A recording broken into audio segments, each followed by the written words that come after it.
part one of the conspiracy series, where we either debunk or find out if a certain conspiracy theory is true or not. So the first one that we're going to talk about is the food in the United States really killing us? As we all know, and as we've heard on TikTok time and time again, and maybe through news articles, and maybe even just through people that we know, there are so many additives to food that are allowed in the United States that are not allowed in other countries.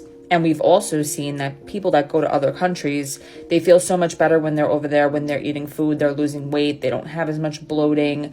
And I don't think that that's a coincidence personally. So let's look at some of the food additives that are banned in Europe that are allowed in our food in the United States. First up, we have titanium dioxide. So that's used for like Skittles, Starburst, sandwich breads, X, Y, and Z. It doesn't get excreted very well. It's been shown to be genotoxic in studies, which is why it's banned in Europe. Genotoxicity refers to the ability of a chemical substance to damage DNA, which is the genetic material in all cells, and it also may lead to carcinogenic or cancerous effects. Next up is potassium bromate. It's an additive that's used in white flour, bread, and rolls to increase the volume of the bread and give it a fine crumb and not crusty structure. Bromate has been shown to cause cancer in animals, and trace amounts of the chemical may remain in bread, which can potentially be small health risks to consumers. BHAs and BHTs. These additives work as preservatives for foods that contain oils or fats, and there is a concern for cancer risk with BHA.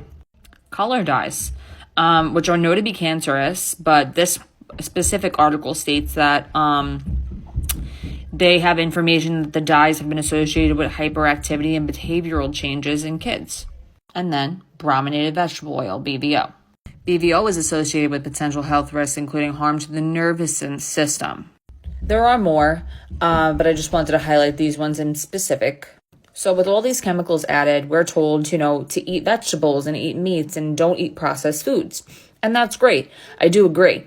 But let's look at what's wrong with the vegetables and the meat in this country. For meat and dairy specifically, there are a lot of hormones that are in these foods.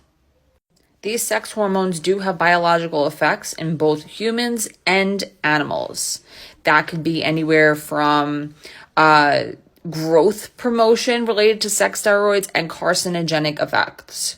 In the U.S., there are actually 6 different kinds of hormones approved by the Food and Drug Administration, which is the FDA, and these include the naturally occurring female sex hormones, estradiol and progesterone, natural male sex hormones, testosterone, and 3 man-made chemicals, zeranol, trenbolone acetate, and melangestrol acetate. Part 2.